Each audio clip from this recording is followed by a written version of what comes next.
So I wanted to make a video on this for a long time now, but it has been something like 3 weeks since this tournament has passed, so you gotta bear with me here so I don't remember everything. But nevertheless, I wanted to make a video about it to, well, hopefully at least, introduce some people to 2v2 if they aren't already familiar with it, and for people that know it but just aren't that good in it, because it's to be fair, it's a tier that's pretty hard to get a foot in, because the ladder is kind of low skill, which makes it a bit harder to practice and figure out what works and what doesn't. And of course, to just make a video, I also wanted to do that. So this is my first game. All the games, I gotta play like 4 of them, or at least 4 rounds. All the rounds are best of 5s, so one player needs to win 3 rounds and then they win that thing. And I haven't really played 2v2 at all at the start of this tournament. Like, I think I played it for about a month prior to the tournament. So I also didn't know anyone here. Like, I'm totally not familiar with the players and like the teams and what sets Pokemon run, because it's of course very different from something like WOU, which is like completely different. So I will be explaining for this round against Itchy and the next round, which is against Adam, my thought process and everything behind it. And for the other 2 games, which includes the final, I'll just make a separate video on it, I guess. Or maybe I'll shift them in this video, I don't know. We'll see, I guess. Alright, so this was my first game with Itchy. And he brought this team. So first of all, I gotta explain, this T-Tar is AV. Max HP, max attack. It's slow for the slow Assures, which is a move that doubles in power when you're the last one to move it, or not the first one to use it or something. Either way, you gotta be just a bit slower, you can't be the first one to use it. Man, that was such a bad explanation of the move. Either way, it's good that the T-Tar is slow, it makes him stronger, that's the basic point of it. So I brought T-Tar in this matchup because he only has like special attackers besides the Mandibus, but the Mandibus is not really able to touch the T-Tar. Like, a Brave Bird is not going to do anything, a Foul Play is not going to do anything, right? So T-Tar can solo the Mandibird with ease, Mandibus with ease. And the other 3 mons are special attackers, so they won't do a lot. Even Sylveon with super effective damage will just do like 30 max with Hyper Voice, around that, maybe even less. And the other mon I brought was the Dracofish, because it's pretty clear he wants to do something with Trick Room, right? Like, he's got 2 Trick Room setters and a Crossman and Porygon, and all the other mons are slow. So I lead off with the fish and the T-Tar for the Spadef bulk, and the fish for the offensive pressure it can put on turn 1. And because I knew like he was gonna do something with Trick Room, I wanted to have that big offensive pressure from the get-go. And how do I explain this? You know that when you face players that are like above average in skill, or like good, or whatever you want to call them, they really like to use Protect. And they start to use it too much, to the point they become really predictable, and it becomes really easy to grab momentum. And I also predicted his Protect here. As I just thought, like, I can grab momentum off that, so I got basically a free turn out of this. And I thought, you know what? I win turn 1, easy, because Dracofish is doing 50, and then King Ghidorah, which is adamant, max attack, right, with a super effective move, is gonna kill the Porygon, and then I'll solo the Crossman after. But it lives on 7 HP, it wasn't meant to be. And he lives, and he gets up the Trick Room, which was, at this point I was, oh no, I'm screwed. It's I lost turn 1. But because of Sand Chip, Porygon has to make a choice now to recover up and live, or to try to get the chip on the Dracofish, so the Necrozma can kill it and then sack itself to send chip. He decides to do the last thing and kills my Dracofish. And here I was like, oh shit, I lost. Because while the Porygon might be dead, if Necrozma carries EP and it's a +1, my Dieter is very SPDF bulky, as I just told you, but it's not gonna solo it then, because if you saw how little insurance did, it's also because I'm faster. But he would have enough track returns to kill me probably. You know what? Wait. No, I think maybe I would have just killed it into... Maybe it wasn't a thing even if he had EP. But apparently he doesn't have EP. He has Heatwave. I was sitting behind my PC and I was so happy he had Heatwave. To be fair, Heatwave only did 9, so I don't know if Earth Power would have saved him. Either way, I take round 1. Or like game 1 from round 1. And yeah, that's basically it. And across this tournament you will see a certain trend in my teams. I'm not really that creative when I found like the sweet spot of the right team, you know? You find that one perfect for you team and you will just stick with it. That's basically who I am. So turn 2. I bring basically the exact same team, but just a better version of it with Volcanion over the Teeter. And this Volcanion is kinda cool, it has Grassy Seed, so that pairs up really nice with the Rillaboom. I'm not sure if this is like a tech I invented or like existed before me playing. I'm sure some other guy probably used it once, but it was nowhere to be found when I started looking for it, so I just invented this. This was the reason why this is the case. Is because at the time there was this really popular core, which was Rellalucha. And it would just beat my team over and over, but this Volcanion could like kill both and tank everything. So that's the story behind the Volcanion. Either way,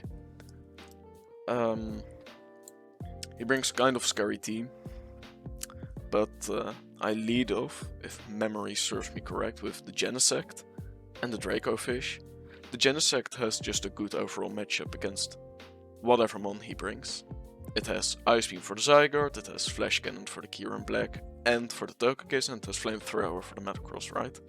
But it is Scarf, so I can only choose one move to be locked into. And the reason why I brought the Dracofish was, let's say he brings like the Metagross or the Zygarde. Dracofish can solo those pretty easily. It OHKOs the Metagross, and I think it's capable of OHKOing Zygarde depending on the set, but don't quote me on that. So I bring... Wait, did I remember? Yeah, I remembered. I bring these two, and again, because I watched a little bit of Itchy's replays, like 4 of them before I went into this, because I wanted to know how he would play. And he was one of those players that really likes to protect. Like, people are addicted to protecting, and they really should stop with protecting that much. And here again, I predict it. It's fairly easy. Pretty obvious actually. And I grab that like free kill, and I also win round 2. Alright, so I made a mistake here, because I didn't stick with the go teams. And I thought, you know what, I'm gonna spice it up, because he probably predicts me to bring the same team again, because that's the only team I've brought so far. But he didn't really bring a counter. Like, my other team, this one, counters this one.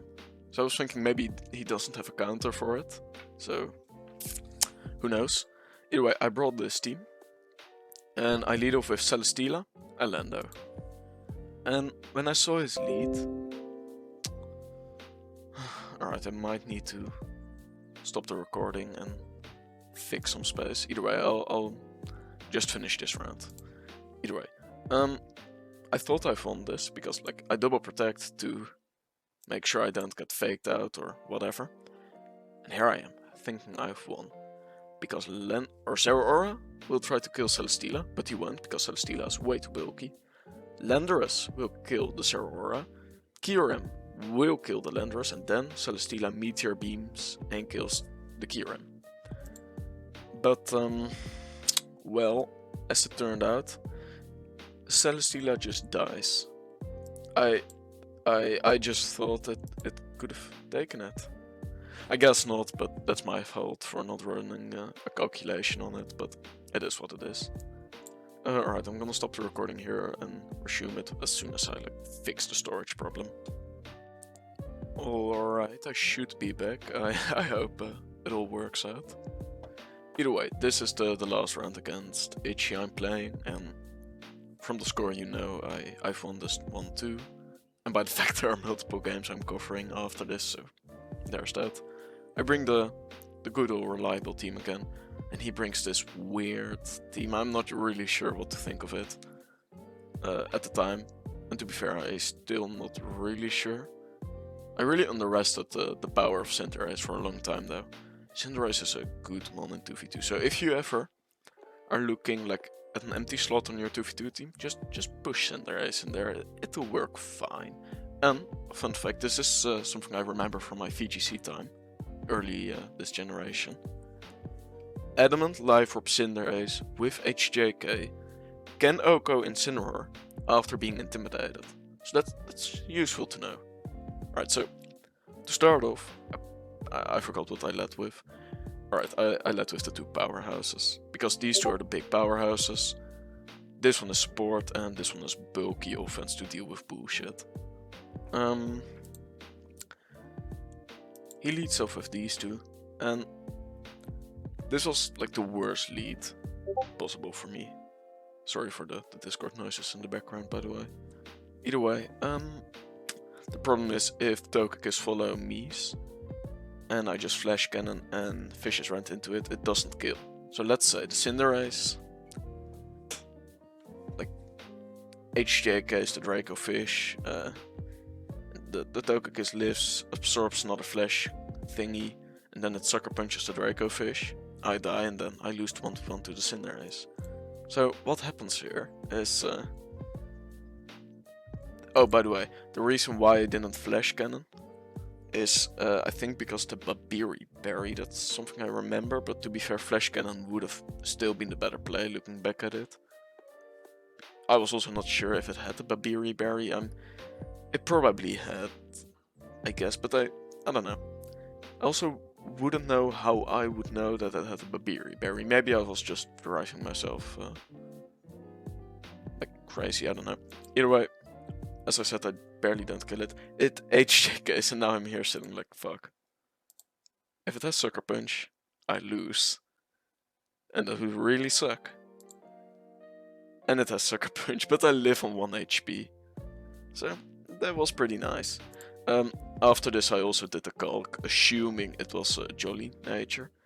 And the roll was in my favor, if I'm not mistaken, but either way, it was pretty scary. And I just kill it from here. Yeah, also in the chat I said, like, please don't have Sucker, and... well, either way, I won this one. Man, this is unprofessional for me. I don't have the second set of replays pulled up. Let me...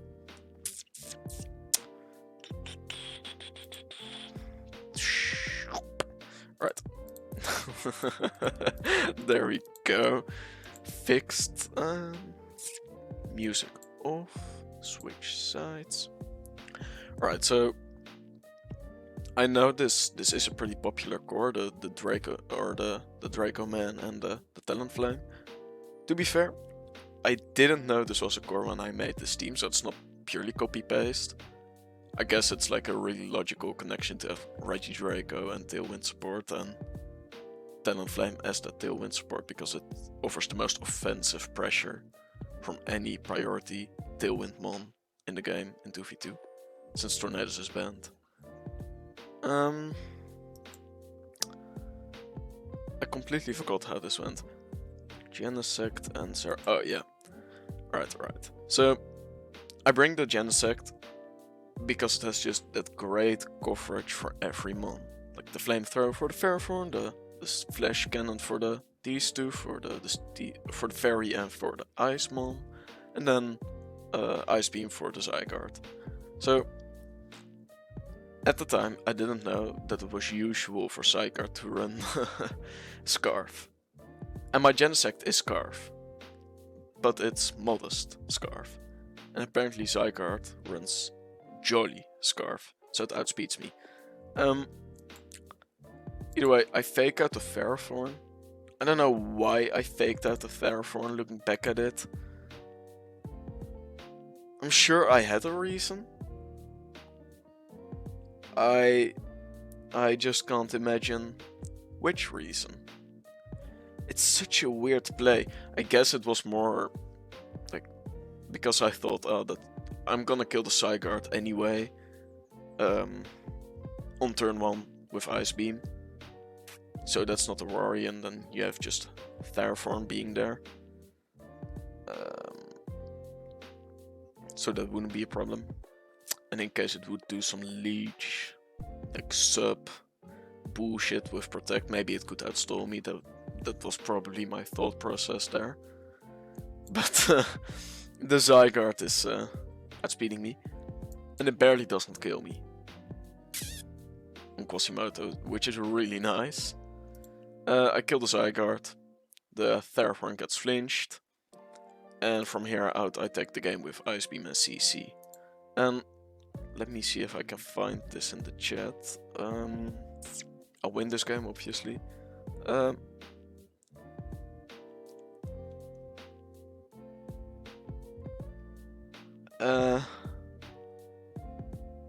Alright, I think he said it after the replay that if he would have like used another ground move, high horsepower or something, I don't even know if Zygarde gets that, he should have done that. But to be fair, I don't think it would have saved him, because if you look at how much Ice Beam did to Ferrothorn, and I just killed the Zygarde anyway, that's not making like the difference, and Genesect would be at 100% because it didn't get the damage from 1,000 arrows. I think I would have soloed the Ferrothorn after. I'm not sure if it made a difference. Either way, I take game 1, and we're moving on to game 2, which I bring the same team again.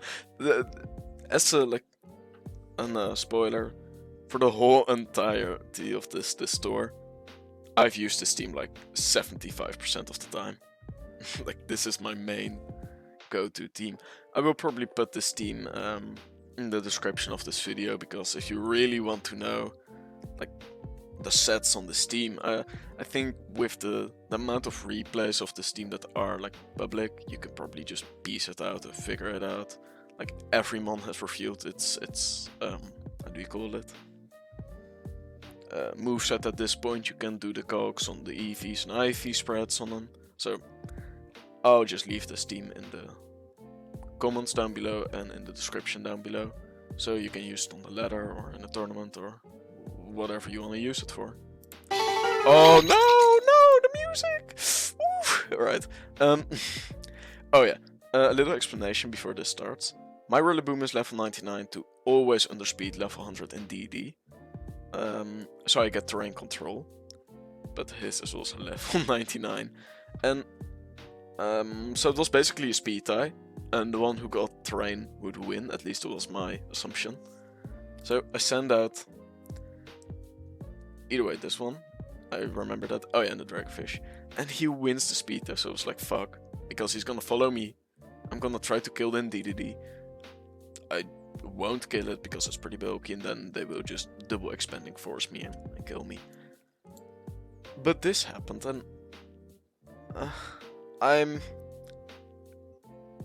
I'm not really sure if he just didn't have Trick Room, or I don't know what happened.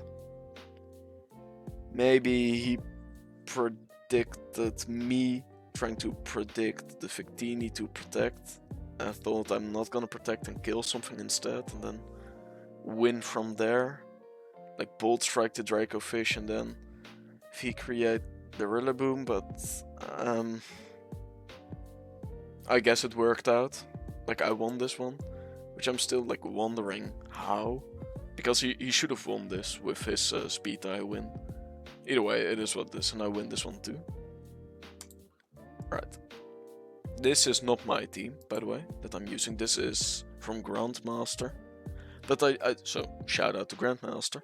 But I changed the sets a little bit to, in my opinion, make them better and make the level 99 in DD to grab that nice terrain control. This time I turn the music off. I think I've led with the Trick Room duo. Yeah,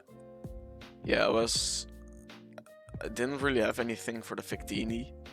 I don't know why I didn't lead off with Pelipper and Kingdra, probably because I knew for sure he was gonna bring Tapu Fini.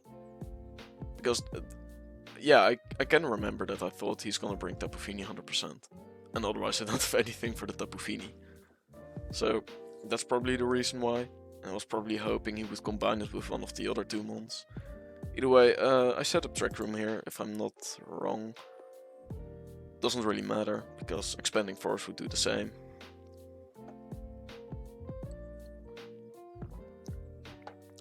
Yeah, I just Expanding Force. I think I was banking on a crit on Victini to win this, but Victini just kills me after.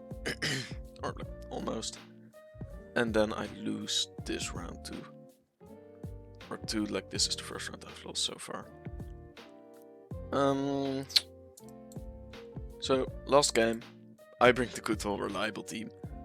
And listen, Adam is one of the best 2v2 players at the moment in my opinion, this gen.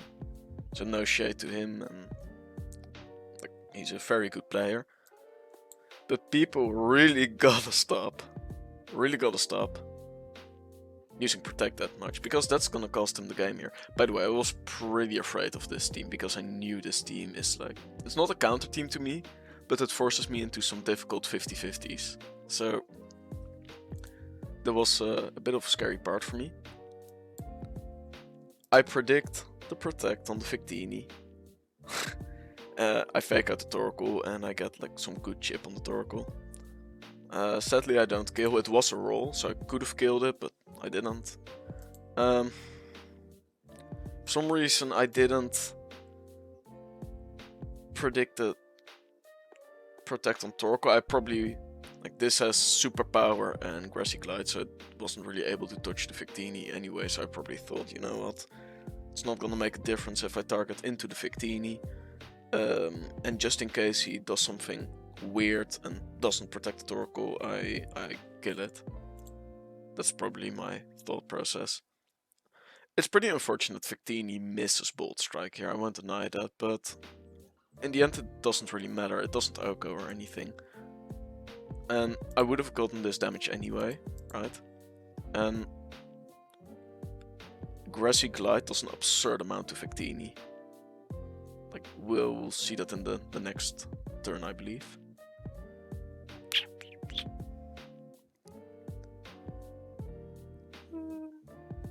Yeah, it did 38. That's pretty bonkers. It must be Spadef or like, I was about to say AV, but it has Protect, so it can't be AV. So let's say he hit the Bolt Strike. I would have just died here and not have gotten the second Steam Eruption off or whatever move I went for. But Rillaboom still wins with Grassy Glide, it just cleans up after, unless he gets a double Protect. So it doesn't really matter. I would have won this anyway, but it's unfortunate, I guess. So those are the first two rounds of this tournament. I won both, and I will probably make a part 2 to this video where I cover the other two rounds. Man, I'm feeling my voice getting drier, and like it's getting a bit harder to talk. This was basically me rambling over to like sets of replays. So if that's your thing, well, I hope you enjoyed. The teams are down below in the description, as well as this part of Smogon where you can find all the replays and like see the whole tournament for yourself. And that's basically all for now. So thanks for watching, and I hope you enjoyed.